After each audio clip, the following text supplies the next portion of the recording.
নমস্কার বন্ধুরা, আপনাদের সাথে রয়েছে সুস্মিতা আর আপনারা দেখছেন A to Z কুকিং। আর আপনাদের প্রত্যেককে আমার চ্যানেলে স্বাগত। আশা করি আপনারা ভালো আছেন, সুস্থ আছেন।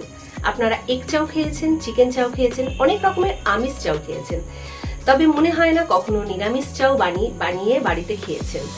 আমার মতন ভাবে এইভাবে একবার বানিয়ে খেয়ে দেখবেন, কথা দিচ্ছি আপনারা আমিষ চাও খেতে ভুলে যাবেন।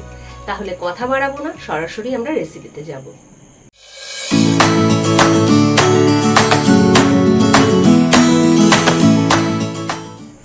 প্রথমে আমি একটা শুকনো মশলা তৈরি করে নেব।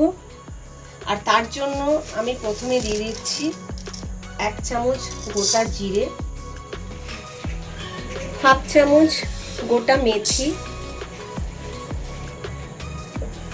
2টো শুকনো লঙ্কা দিয়ে আমি শুকনো খোলায় একটু টেলে নেব। ভিডিওটা শুরু করার আগে আমি একটা কথাই বলতে চাই, আমার এই ভিডিওটা স্কিপ না করে পুরো ভিডিওটা দেখার অনুরোধ রইল আপনাদের কাছে। আর যারা এখনো চ্যানেলটিকে সাবস্ক্রাইব করেননি তাদের কাছে অনুরোধ রইল চ্যানেলটি সাবস্ক্রাইব করবার জন্য, পাশে থাকা বেল আইকনটিকেও প্রেস করে রাখবেন। আমি যখনই কোনো ভিডিও পোস্ট করব আপনাদের কাছে নোটিফিকেশান চলে যাবে। আর আমি মশলাটা ততক্ষণ ভেজে নেব যতক্ষণ না একটা সুন্দর গন্ধ আসছে, ততক্ষণ প্রায় 30-40 সেকেন্ড মিডিয়াম আছে আমি মশলাটাকে করে নেব।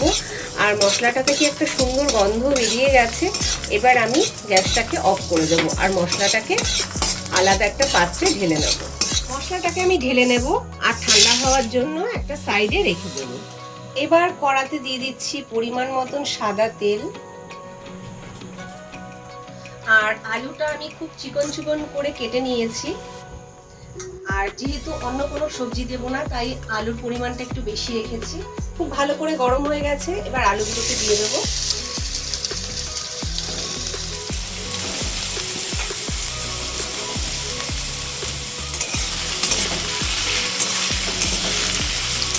স্বাদ অনুযায়ী দিয়ে দিচ্ছি নুন।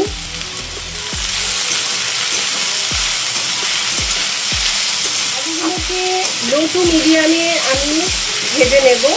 খুব কালার করে ভাজবো না, মানে হালকা কালার আসা পর্যন্ত আমি আলুগুলোকে ভেজে নেব। আর দেখে নিতে হবে আলুগুলো সেদ্ধ হয়েছে কিনা। বন্ধুরা দেখুন, আলুটা সেদ্ধ হয়ে গেছে খুব ভালোভাবেই, আপনারা নিশ্চয়ই বুঝতে পারছেন। আর এই অবধি আমি আলুটাকে ভেজে নেব, সেই কারণে আলুগুলোকে চিকন চিকন করে কাটা। আর একইভাবে চিকন চিকন করে আমি গাজরটাকে কেটে নিয়েছি, বা গাজরটাকে দিয়ে দেব। গাজরটাকে দিয়ে আমি 2 মিনিটের মতন হাই ফ্লেমে নাড়াচাড়া করে নেব।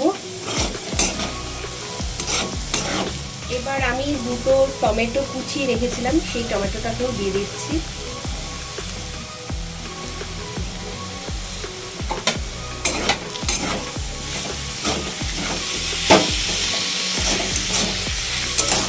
আবারও হাই ফ্লেমে আমি 2 মিনিটের মতন একটু ভাজা ভাজা করে নেব। এবার দিয়ে দিচ্ছি কুচিয়ে রাখা কাঁচা লঙ্কা। প্রায় আমি 4-5টা কাঁচা লঙ্কা দিয়েছি। আপনারা দিয়ে যেরকম ঝাল খাবেন সেই বুঝে লঙ্কাটা দেবেন। আর আগে থেকে আমি চালটাকে সেদ্ধ করে রেখেছিলাম, সেদ্ধ করে আমি একটু রিফাইন অয়েল মাখিয়ে রেখেছি যাতে গায়ে গায়ে না জড়িয়ে যায়, সেই কারণে। আমি হাই ফ্লেমে সব কিছু দিয়ে ভাজা ভাজা করে নেব।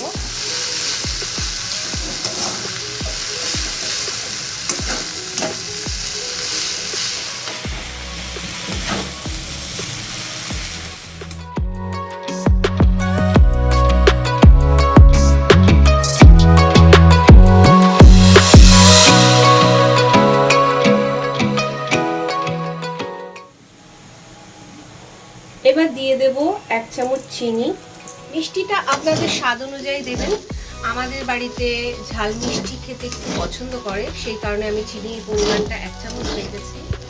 দিয়ে দেব একটু লেবুর রস, এতে টেস্টটা ভীষণ ভালো হবে।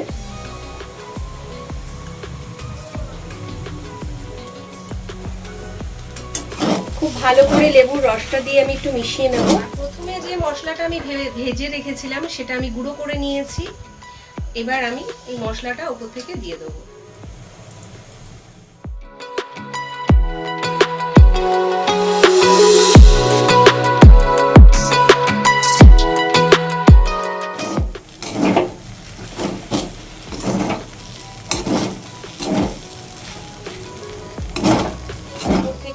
লবণ, এতে চাউমিনের টেস্টটা ভীষণ ভালো হবে। রান্নাটা একদম রেডি। এবার আমি ওপর থেকে দিয়ে দেব ধনেপাতা কুচি, শসা আমি খুব চিকন চিকন করে কেটে নিয়েছি সেই শসা কুচি, আর একটু গাজর কুচি। খুব ভালো করে মিশিয়ে নেব। মিশিয়ে নেওয়ার পর আমি গরম গরম সার্ভ করব।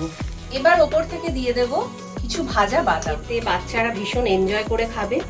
আর অনেক সময় আমরা বাচ্চাদের স্কুলের টিফিনে আমিষ টিফিন দিতে চাই না, যেহেতু বই থাকে। তা সেই কারণে আমার মনে হয় এরকম একটা নিরামিষ চাউমিনের রেসিপি বাচ্চাদের টিফিনে তো দেওয়াই যেতে পারে। এবার একটা আমি প্লেটে ঢেলে নেব।